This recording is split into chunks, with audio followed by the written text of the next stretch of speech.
6절까지 말씀, 33장 1절부터 6절까지 말씀입니다. 출애굽기 33장 1절부터 6절까지 말씀, 그 말씀 저 한 절 여러분들 한 절 교독해서 읽도록 하겠습니다. 다 찾으셨습니까? 교독하겠습니다. 여호와께서 모세에게 이르시되 너는 내가 애굽 땅에서 인도하여 낸 백성과 함께 여기를 떠나서 내가 아브라함과 이삭과 야곱에게 맹세하여 내 자손에게 주기로 한 그 땅으로 올라가라.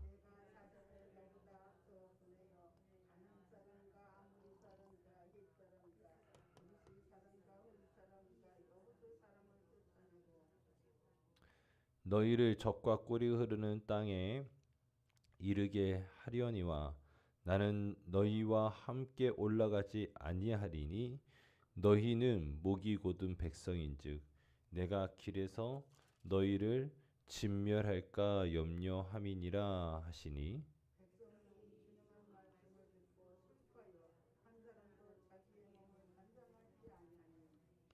여호와께서 모세에게 이르시기를 이스라엘 자손에게 이르라 너희는 목이 곧은 백성인즉 내가 한순간이라도 너희 가운데 이르면 너희를 진멸하리니 너희는 장신구를 떼어내라 그리하면 내가 너희에게 어떻게 할 것인지 정하겠노라 하셨습니다.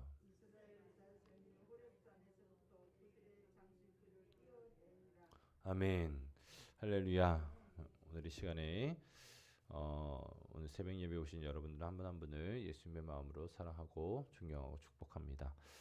오늘은 이제 출애굽기 33장으로 와서 이제 1절부터 6절까지 말씀을 나눌 텐데요. 이제 1절 말씀에 봤더니 하나님께서 이제 드디어 2년 정도, 약 2년이에요. 약 2년. 정확하게 2년은 아니고 2년 좀 못 됩니다. 그 기간 동안 머물렀었던 이제 시내산 앞에서 이제 이스라엘 백성들을 이동시키시기로 결단을 하셨어요. 그래서 이제 하나님께서 어디로 이끌어가기를 원하시냐면 너는 내가 애굽 땅에서 인도하여 낸 백성과 함께 여기를 떠나라. 어디로 가냐면 내 자손에게 주기로 한 그 땅으로 올라가라라고 말하고 있습니다. 여러분 지금 이제 시내산에서 이제 가나안으로 들어가라고 하는 이 명령은 때로는 이스라엘 백성들에게 두렵기도 하고 때로는 힘들기도 한 시간이기도 합니다. 그럼에도 불구하고 여러분 이곳은 어떤 곳이었냐면 하나님이 이스라엘 백성들을 만나 주시고 말씀하셨던 곳이기에 이스라엘 백성들에게 매우 좀 안정감을 누릴 수 있는 곳이기도 했습니다. 그러나 기억해야 될 것은 하나님께서는 여기서 영원히 살기를 원하지 않으셨죠. 그러니까 다시금 우리가 좀 말씀을 정리하자면 이렇게 적용하시면 됩니다. 하나님은 지금 이스라엘 백성들을 출애굽시키셔서 이제 시내산으로 이끄셨는데 여러분 여기가 목적지가 아니라는 거예요. 특별히 여기서 뭘 했어요? 예배에 대해서 지금 같이 계속 나눴잖아요. 시내산에 도착해서 일단은 일반적인 법들, 율법들에 대해서 언급을 하고 그 다음에 이제 성막을 짓는 방법들이나 성막에 대한 부분들, 제사법에 대해서 언급을 쭉 했잖아요. 여기서 하나님께서 여기서만 계속적으로 거주하는 것이 아니라 실질적으로 하나님께서 이들을 끄집어낸 목적지를 향해서 이끌어 가는데 여러분 우리가 하나 기억해야 될 것은 우리가 신앙생활하는 데 있어서 예배하는 교회는 너무나 중요한 것입니다. 그러나 하나님께서 우리의 삶 가운데에 우리를 창조하신 목적 중에 하나는 예배이기도 하지만 여러분 교회에서만 여러분의 인생이 사라지기를 원하시지 않으세요. 무슨 얘기인지 아시겠어요? 교회에서만 여러분들이 그냥 여러분의 일생을 지내는 것을 하나님 원하지 않으세요. 여기서 힘을 얻고 여기서 하나님이 주신 능력을 깨닫고 하나님의 계획을 알고 하나님이 원하시는 바를 안 다음에 세상에 나가서 하나님의 뜻대로 살아가기를 원하세요. 아멘이십니까?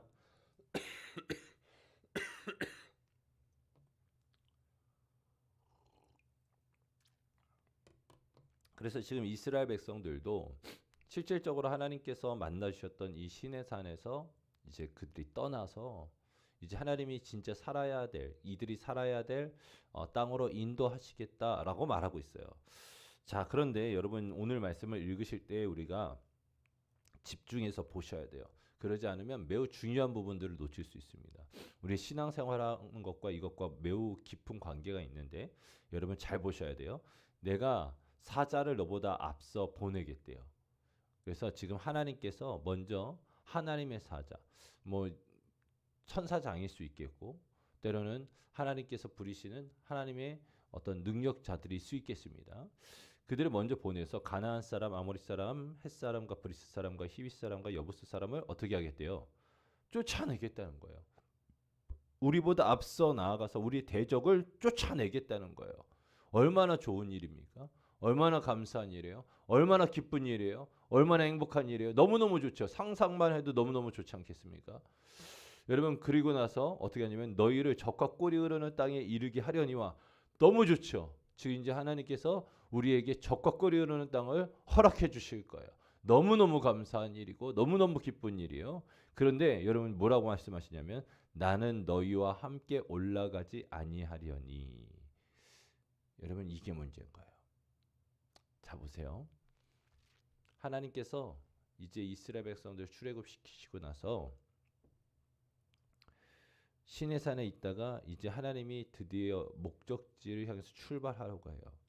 그래서 여러분 우리보다 앞서서 주의 사자를 보내서 원수 대적들을 다 물리쳐 주시고 쫓아내 주시겠대요.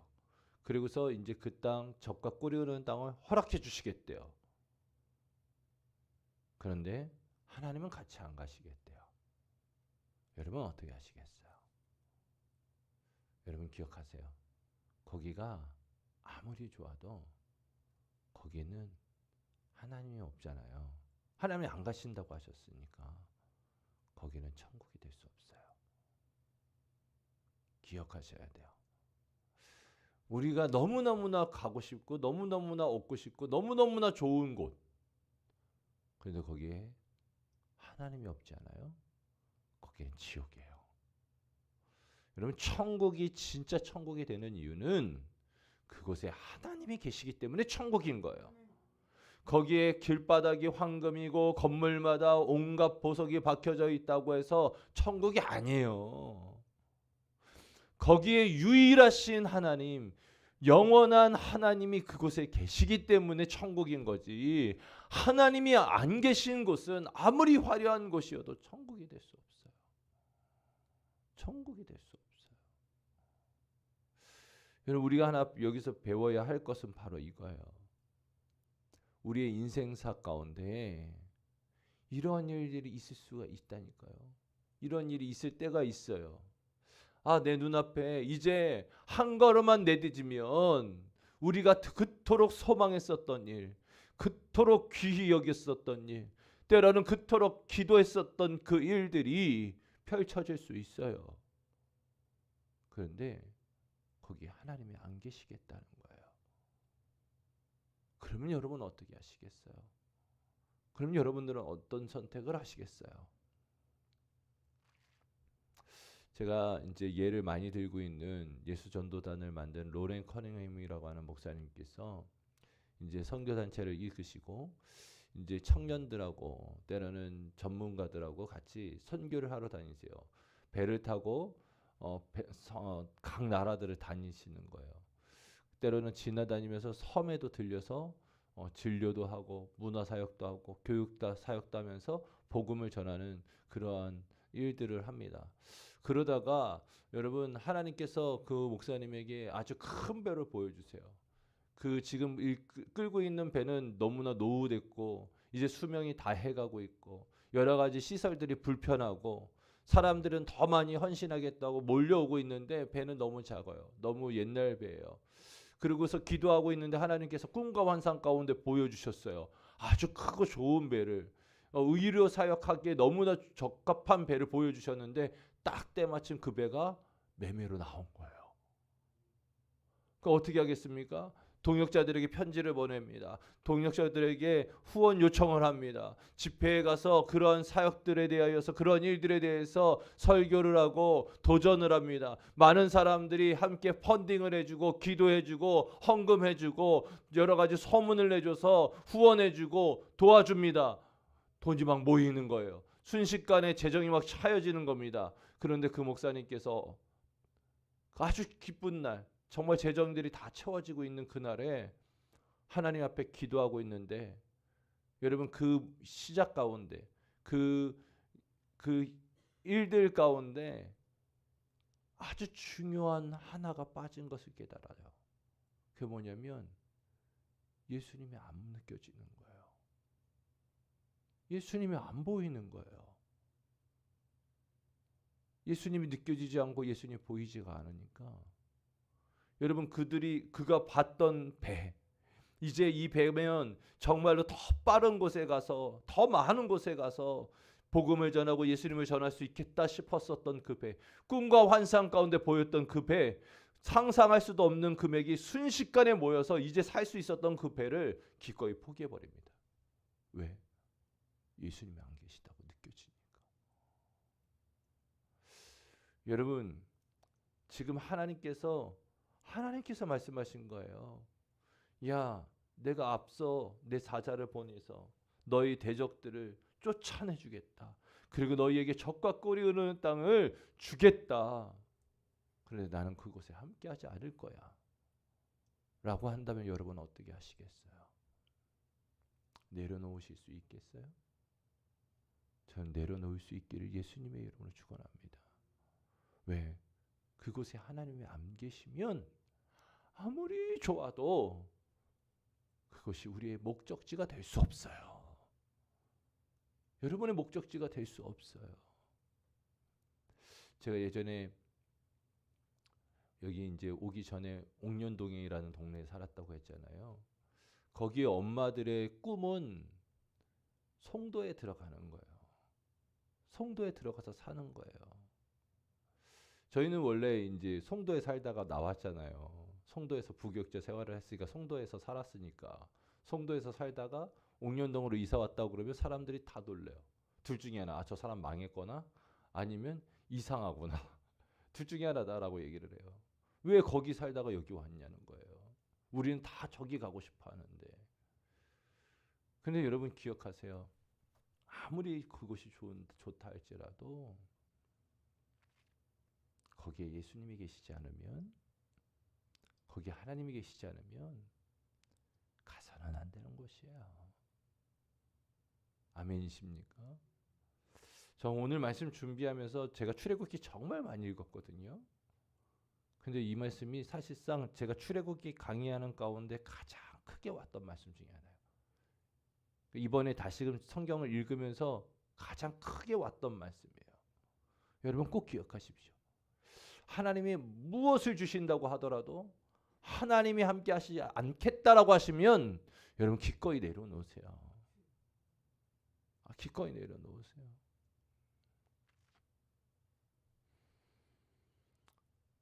자, 그러면서 이렇게 말씀하세요. 그 이유는 뭐냐면 너희는 목이 곧은 백성인즉 내가 길에서 너희를 진멸할까 염려함이니라. 그 이유는 뭐냐면 이제 너희들과 함께 이 여정을 가다 보면 문제가 생길 것 같다는 거예요. 왜요? 너희가 목이 곧은 백성이기 때문에. 너희가 목이 곧은 백성이기 때문에 너희를 진멸할 것 같다는 거예요. 이스라엘 백성들이 하나님 앞에 목이 곧다라고 하는 건 뭡니까? 목이 숙여지지가 않는다는 거예요.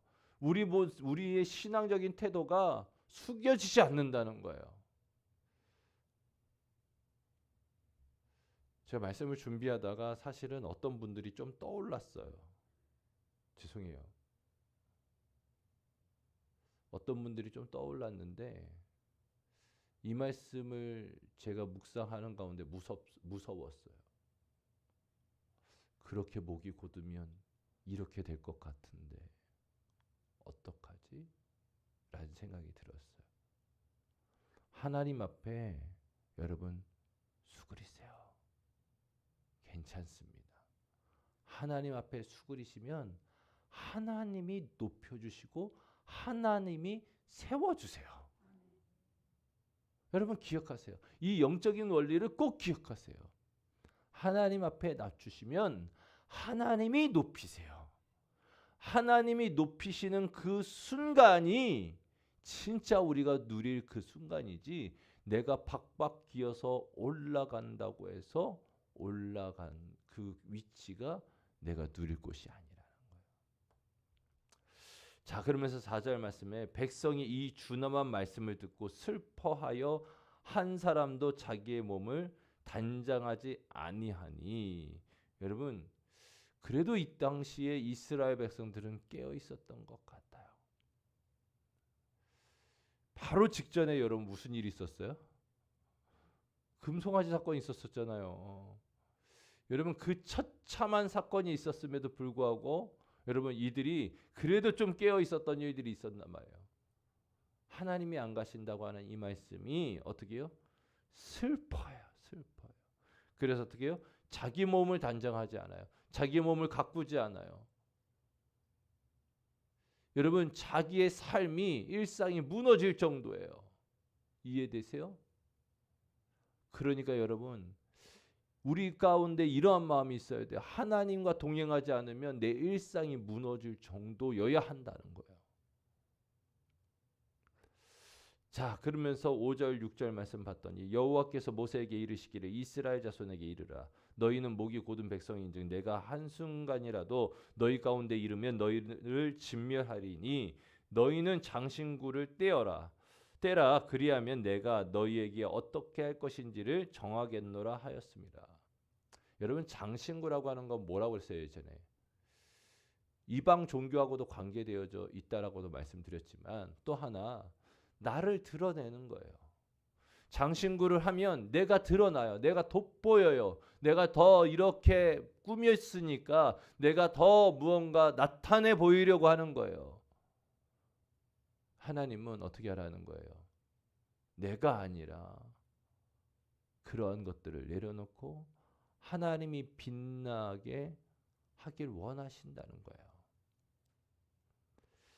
여러분, 우리가 오늘 하루를 시작할 때에, 오늘 하루를 살아낼 때에 여러분이 빛나는 것보다 하나님이 더 빛날 일들, 여러분이 높아질 것보다 하나님이 더 높아질 일들, 내게 이름이 더 불려지기보다 하나님의 이름이 더 불려질 만한 일들을 하나님 앞에 기도하십시오.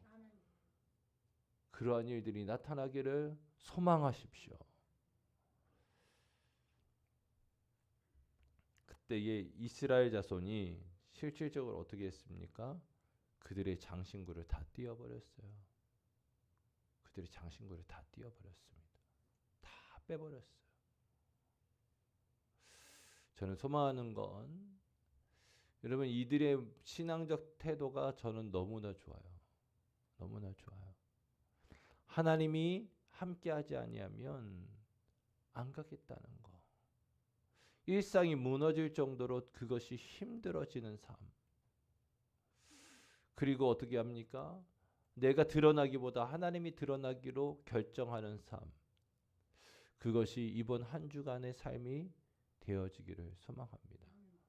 그리고 오늘 하루가 그렇게 살아가기를 소망합니다.